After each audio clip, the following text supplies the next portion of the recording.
hello viewers, welcome to today's special debate on Israel-Gaza ceasefire.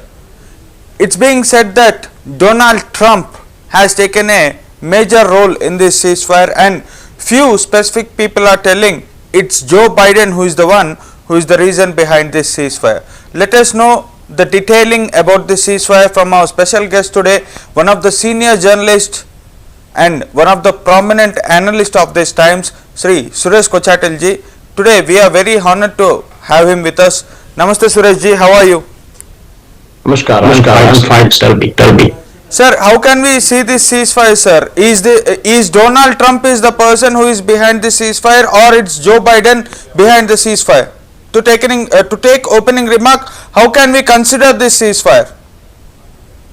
Well, it's very clear that the person behind the ceasefire is Donald Trump, because obviously he's coming into office in another couple of days' time, and I was hearing his incoming national security advisor last night on some US television channels, and he was very clear that he was negotiating with the team in Qatar and the Qatari government, and of course Joe Biden's old team, including Jack Sullivan and others. But I don't think there's a major component of Biden in this, because Trump was very clear that he wanted the hostages to come home by the time he's sworn in, and that is the main thing that is there, and that is why we've seen this deal, and it is very clear that this is going to be a first phase, which will be of 6 weeks.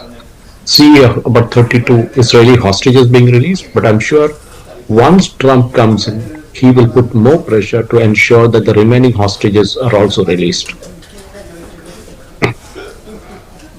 Sir, one more thing about this ceasefire is that, sir, many people are telling that citizens of Israel who are very intensely into the war are not happy with the decision of the ceasefire. Is it true? Not really true, because there are two right-wing parties, extreme right-wing party, which are small in number. They are the only ones who are against this deal, which makes sense because they don't want Hamas to regroup. But if you look at the agreement, if you look at the ceasefire agreement, it is very clear that Gaza, like West Bank, is going to be run by the Palestinian Authority.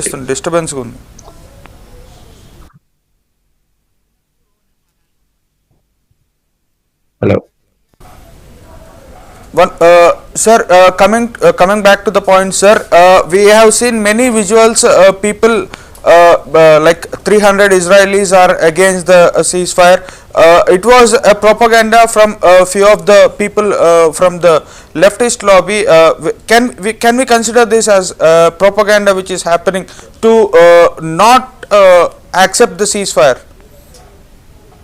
Yeah, this is only a small, very, very small group of people, basically extreme right-wing people who are against the ceasefire, and definitely it is not the entire Israeli citizens. There's a reason for this also. They fear that Hamas will regroup. But if you look at the ceasefire agreement, it is very, very clear that Gaza will be now run by the Palestinian Authority. And the United States has made it very, very clear that Hamas will have no role going forward. They want to also finish off Hamas just like Israel wants to do it. Because Hamas is one of the offsprings of Iran, we all know that. And like Hezbollah up north, whom they destroyed completely, the Israelis also want to destroy the complete Hamas infrastructure. So this is the first phase. Once they get the hostages out, Israel will go all out to finish Hamas, and the Palestinian Authority also will be under tremendous pressure to ensure that no more regrouping of Hamas, no more arms for Hamas, and even if the relief comes in, it will be straight away going to the people and not to the Hamas authorities or Hamas terrorist groups who are there. Sir, how Iran is seeing this ceasefire? Is Iran happy with this ceasefire? Because during this 15 months of bloodshed, Iran has entered many times into this war. How is Iran seeing this? Iran has also lost its president during this 15 months of bloodshed. Yeah, I mean, of course, that was an accident, or we don't know whether it's really an accident where they lost their president, but Iran has no more role now, because look at the facts. Hamas is finished. Hezbollah is finished. Syria, which was a major partner, Assad was one of the major partners in getting arms and ammunition into Hezbollah territory, and also to the Hamas in the Gaza Strip. All those is completely gone. Iran is now completely isolated. The only people left are the Houthis, and Houthis are very, very small and they can be dealt very easily by the US itself. And we saw Israel also going after the Houthis in waves and waves of attacks. So Iran is technically finished. And as I was hearing last night on the US channels, President Trump has given a green signal to Israel to go after the Iranian nuclear assets. So once President Trump is sworn in, you will see Iran's nuclear assets will be under threat, and of course Israel may take it out because they will need US support to make this happen, diplomatically or militarily. Sir, is this Sunday going to be a peace day in Gaza, or the hostages who are being released on Sunday, are they in a safe condition or are they in a pathetic condition? What can we expect on Sunday? They obviously will be in a pathetic condition. We don't know how many of them are alive, how many are dead. We have only got the names with us, but we don't have the full details of whether they are alive, which location are they from.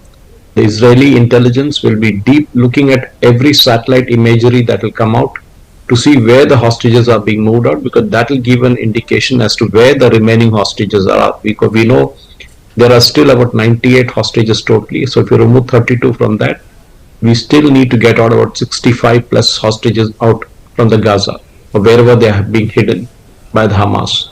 So Hamas will be under tremendous pressure because Israel will insist on getting the remaining hostages out, and President Trump has made it very, very clear that he wants all the hostages out from the Hamas captivity. The Palestinian Authority is the one that will be caught in between, and I'm not sure whether they will be able to enforce anything. I foresee that the ceasefire will collapse within 2 weeks, not the 6 weeks it is supposed to be holding. Sir, one more thing, sir. How are Houthis seeing this? Because there is a large conflict in Middle East. Not only Hamas, it's Houthis, and there are many of the Boko Haram. There are many such organizations. How are the other organizations seeing this? Because when we connect the dots, all of them are connected to each other by any or the other way. The mother of it all is Iran. Okay. So if Iran is finished, then there's nothing left for them to fight, because it was the Iranian money that was keeping them alive till now. And now that President Trump has come in, he, unlike President Biden, will go after Iran in all his might, and he will ensure that Iran's finances, Iran's petroleum exports, everything will be stopped. And with that, we will see a change of regime in Iran, possibly after the nuclear assets are taken down by Israel, because these nuclear assets are hidden in mountains, huge mountains under the mountains. So Israel will need total US support, as I mentioned before, to take out these assets. And once it is done, for sure the Iranian regime will collapse. And with it,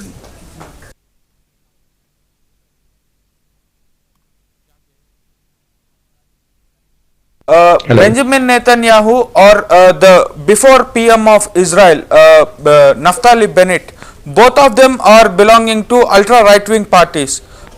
They both of them are interested in war rather than peace. If we see even the history of Benjamin Netanyahu, even his brother Jonathan Netanyahu was also a very good warrior. He is a heroic figure for Israel. Are they happy with this ceasefire? Because even Naftali Bennett, even during his tenure also, actually he didn't wage any technical war, but he did a very good economical war on Gaza or any other places, whether it may be Lebanon, Golan Heights, or any other places. See, it's a question of happy or not happy is not the factor right now. Israel wants to get the hostages back. They tried their best to do that. They rescued a number of them, but they're not able to get everybody out. The main aim now is to get the hostages out, and once the hostages are out, they will ensure that the remaining part of the Hamas is finished off, because Hezbollah is totally finished and nothing left of them. And definitely what will now happen is, once the hostages are moved out, the Israeli government will go after Hamas with the support of the US, and definitely after that we will not see any more of Hamas. So with that, Hamas is gone. So only thing that will be left are the Houthis, as I mentioned before, who can be taken out anytime. Not a big issue. Sir, Benjamin Netanyahu once said that, when the war has started, when they attacked Israelis on the very holy day, when they were celebrating the festival, he said that there is no mercy for Gaza. And now Benjamin Netanyahu have signed the ceasefire. During this 15 months of bloodshed, many people from UP, Bihar, Jharkhand or any other places were sent to Israel for that construction work or any other works. After this ceasefire, when the Gaza and West Bank, Israel, everything gets settled, will there be any issues for the Indian nationalists who are working in Israel? No, nothing at all. See, these Indian nationals basically replace the Palestinians who used to work in Israel. I mean, Israel has a lot of Arab Palestinians. We are mistaken that we think Palestinians exist only in Gaza and West Bank. No, they also had a lot of them in Israel.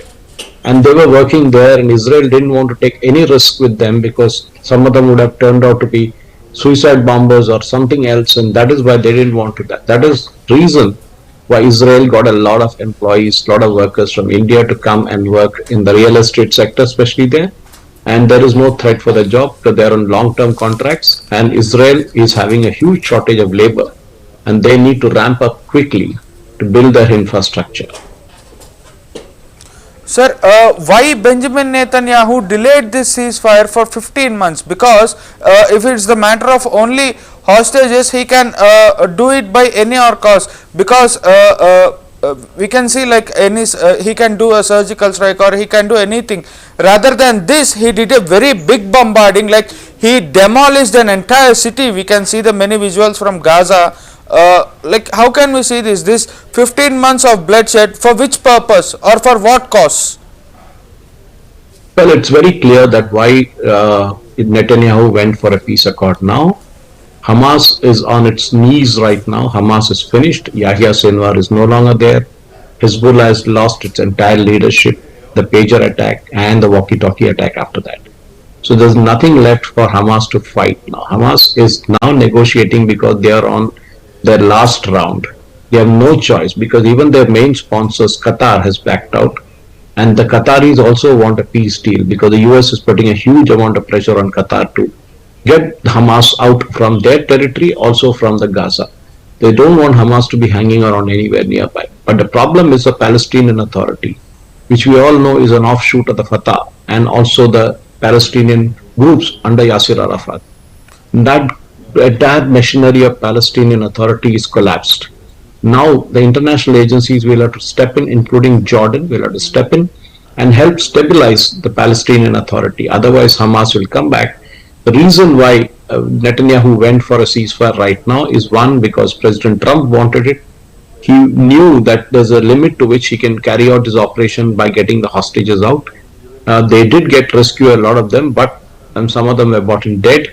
But sure, to get the remaining 60 odd hostages out, Benjamin Netanyahu will need a ceasefire, and Hamas will be forced to release a lot of these hostages because the Palestinian prisoners are also being released. Some of them are terrorists, some of them are political prisoners, all of them will be released. So after the 6 weeks, anything can happen. It might go back to status quo, but Hamas will never regroup again, and this is exactly what the incoming Secretary of Defense also said very clearly in the US, that he will not allow. National Security Advisor of US also said he will not allow the Hamas to regroup, and that is the most important thing. Sir, you said a very valid point, sir. Like Qatar played a very major role in this ceasefire, and even Egypt also took a very good part in this ceasefire with the help of US or other European nations. Like, how is UN seeing this, sir? Is UN okay with this ceasefire? Will there be a ceasefire units coming, like UN peacekeeping units coming to Israel, and they'll be guarding this? I don't think UN peacekeeping force will come into Israel. They will never be allowed into Israel. Israel hates the UN, and the UN is very ineffective. We've seen that happening in Hezbollah areas. Yesterday, UN troops were saying, UNIFIL groups were saying that they found large cache of arms in the Hezbollah areas. What were the UN doing till now? I think the UN is a big failure in Syria, in Lebanon, and of course even in Gaza. There's nothing left for them to do. The only organization that can do work in Gaza right now will be UNICEF, which will bring in relief material to ensure that the citizens of Gaza are fed. They get some food to eat. Apart from this, the UN has no role. UN is just a debating society. So, in this entire thing, we can see a nation which is celebrating like anything. That is Iraq, sir. May I know the reason why Iraq is celebrating this ceasefire? Iraq, you mean? Sir? Hello? Sir, yes, You sir. are saying Iraq is celebrating. Well, there are many reasons for it. Of course, that one of the fall of the Assad regime, and the moment Iran gets weak, Iraq will be the first one to celebrate, because a large part of Iraq is now under the control of the IS. So that Iraq wants them out, and the better part of them were being supported and financed by Iran. So Iraqis are obviously celebrating because they are seeing a future for their own country, which is totally devastated after Saddam Hussein was taken off. Sir, Israel now which is being targeted, and there are many other countries like Saudi Arabia. Saudi Arabia is now becoming pro-Israel, but when we compare it to other countries like Azerbaijan or Armenia or many other countries are slowly getting into the support of like a slow support, a soft support of Israel. How can we see this? Can there be a forever peace in Middle East? Can this all existing problems can be seen in a closing phase? Yes, the Abraham Accord will come into force now. You remember, just before the October 7th attack by the Hamas terrorists on Israel, the accord was about to be signed between Saudi Arabia and Israel. UAE and Israel had resumed normal operations, including air traffic. So obviously they were all ready to sign the accord, and one of the reasons why Hamas attacked Israel on that day was to ensure that these accords are never signed, because Iran does not want the Middle East to be peaceful. They don't want Saudi Arabia or any of the countries in the Middle East to be friendly with Israel or have any relations with Israel. But once President Trump is in office, he will ensure that all this is a past, and he will ensure that Saudi Arabia, UAE, and even Qatar, for that matter, Bahrain and other countries will be forced to sign up with Israel and get the diplomatic relations on an even keel.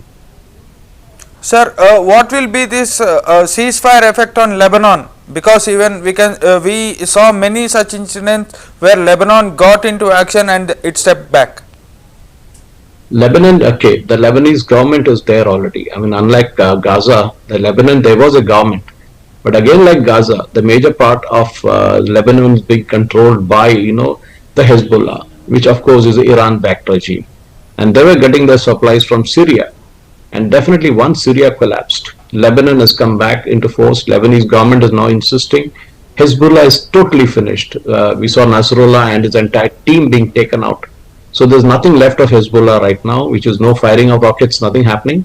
And Israel is literally walking all over Lebanon right now. And they get any moment, even if they withdraw into the old position, Lebanon is not a threat to Israel at all, at least from the Hezbollah side.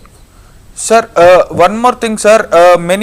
There is a specific trend in internet that every right-wing leader now are in their own positions. Let us take, for example, Trump is going to get his office in couple of days, and as we see, Italy, George Meloni is in power. In India, Narendra Modi. If we see any other countries also, there are more right-wing leaders now on their big positions. How can we see the global politics now? Can even Putin also said that it's high time to end the war with Ukraine. Can Trump come into middle, and can he do the same ceasefire or the same peace agreements with same Russia and Ukraine? Yeah, can the we see this happening? Russia-Ukraine war will also end soon. Once President Trump is in office, he has good relationship with President Putin. President Putin is also tired of the war. Economic sanctions are crippling, and President Trump will ensure that Zelensky starts talking to Putin. Maybe they'll have to get some countries like India to mediate between these two parties, and definitely everybody's sick and tired of war, and nobody's winning the Russia-Ukraine war. It is devastation for both sides, and definitely there's no point in pumping money into Ukraine that NATO is doing. It doesn't make any sense. It's better that these countries also withdraw the money from there, get peace back, and rebuild Ukraine once again. Sir, when we see this everything happening, like Israel and Gaza ceasefire, and Putin and Zelensky coming to a same table and making peace agreement, what will be the role of NATO after these peace agreements? Will it survive? Because many global leaders are questioning NATO's hypocrisy nowadays. Yes, NATO is again like a United Nations. They are a spent force. They know they make in this modern era of warfare. NATO doesn't make any sense. Having a country like Turkey in NATO is the biggest hypocrisy because Turkey is one of the biggest supporters of terrorist groups across the world after Qatar. And if you have a terrorist supporting country in your alliance, it is a joke. Sir, after Trump get into office, what will be the condition of the deep state? How can we expect the functioning of the deep state? They're going to be finished off completely.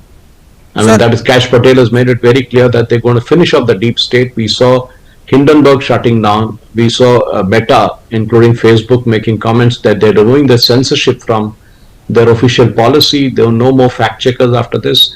You will see the entire deep state disappearing. You will see George Soros hiding somewhere, and you will see the rest of them all going off. And that is what is already happening. We saw Hindenburg shutting down. We don't know where the guy will disappear next.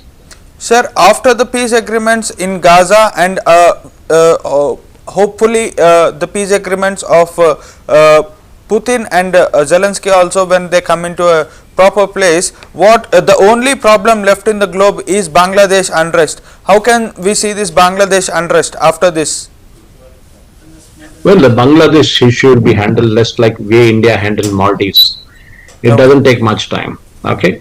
Because the entire Bangladesh operation was a CIA operation. Everybody knows that. The deep state was involved there also. And surely once President Trump is back, he will let India handle Bangladesh. He will tell Pakistan to keep out of Bangladesh, and that will ensure that Bangladesh will not have money, they will not have anything to eat, and they will be finally forced to come to the table just like India did with Maldives with President Muizu, who's now talking to India, having arms deal with India, having military relationship with India. And just a couple of years back, he was running the India Out campaign from Maldives. Look how things have changed. Sir, one more thing to discuss on today's discussion, sir. The grooming gangs in England or the UK. How can we see this issue? Because every other problem in the globe are coming to their positions back normally. But UK, I saw a specific statistics 2 days back that many of the properties in Britain or in UK are mostly owned by Indians. Indians are in #1 place of owning property. In the second position is Pakistanis.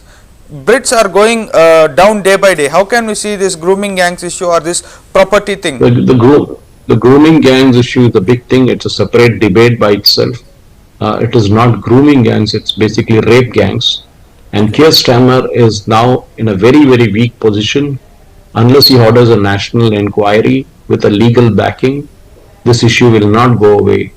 It is specifically Pakistani grooming gangs, Pakistani rapists. So we need to name and shame Pakistan. We should not say Asians. It is clearly Pakistanis, and across UK there is a lot of anger against Keir Starmer for what is happening, for his immigration policy, which is allowing everybody to come in, and definitely the backlash has started, not just in UK, but even in Germany and France and other places. Sir, a few days back I saw Scotland and Finland and a few other places people saying that we never allow illegal immigrants, or we never allow illegal laborers and cheap paying laborers to our country, whether it may be Sweden also said this thing. So that is the reason why we are peaceful and other European nations are burning. How can we see this issue?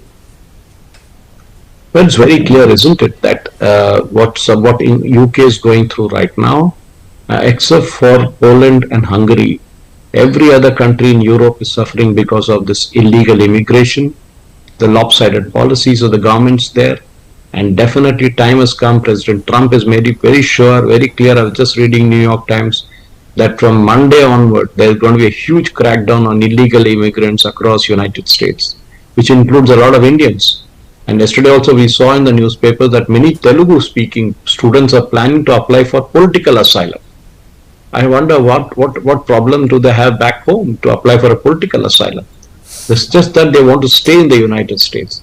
Something similar is happening in Europe, but Indians in Europe are far better off than the Pakistanis and others coming from other countries, Sudan and other places. Definitely, Europe is suffering and Europe will continue to suffer unless they take a policy like what Trump has done. Sir, before the end of our discussion, how can we see Canadian PM Justin Trudeau getting down? Well, Trudeau's out, isn't it? He is just a caretaker right now. There's nothing much for him to do. And once he is gone, the new prime minister, whoever will get elected, will be under tremendous pressure from the United States. Trump has already indicated that he would like to make Canada the 51st US state. He's going to put huge sanctions on Canada for a variety of reasons. One is the illegal immigration. The second is the drugs. And third is, of course, for the dumping of goods from Canada into United States. So whoever the future prime minister of Canada is going to have a very, very tough time. And Trudeau's anyway out, so India's relationship hopefully should improve after this. Sir, there is a very viral meme which is circulating in social media, sir. Whoever comes against Modi are going down. Justin Trudeau, once he was the person once who accused Home Minister Amit Shah for the political assassinations which happened in Canada. Justin Trudeau is the person who supported people like Pannu and all. Now he is on his worst phase. How can we see this? Is this the magic of Narendra Modi, or can we say this is the karma? Well, there are different ways which governments work. Governments don't openly talk about how they do things. How we did with Maldives is very clear. Maldives is defaulting in its loans. Maldives had huge debt and they had no choice of getting money from anywhere. China refused, other countries refused, including the Gulf Cooperation countries refused. They had Islamic bonds to redeem and they needed money, and they came to India and we gave them the money. We are again building the infrastructure in Maldives. So President Musi understood where he was going. Something similar is happening with other countries also. It will happen with Bangladesh. Just wait for a few more months and you will see how things work. Usually these things are not spoken openly. Whatever the government of India is doing, they do it very, very slowly, very confidently, and of course, secretly. Sir, final thing, sir. President Justin Trudeau was the person who supported Khalistan like any other person never did. Now, what's the position of Khalistanis in Canada? Because Haryanvis in Canada are waiting for their revenge time. Correct. They're finished. I think Khalistanis everywhere are finished. Because the US will crack down hard, because a lot of them are illegal immigrants who came in from Canada, and you can't threaten the prime minister of another country and sit in US. I mean, these people are openly threatening Indians, Indian government sitting in the United States, and we cannot allow that to happen. And sure, President Prime Minister Modi and President Trump will kind of bring these people to justice. We don't want them back in India. Send them wherever they want to go, to Timbuktu or wherever it is. But please ensure that these guys are locked up forever. So this was a special discussion with senior journalist and a very prominent analyst of these times, Sri Suresh Chatterjee. So let us meet with another guest in another episode. Until then, keep watching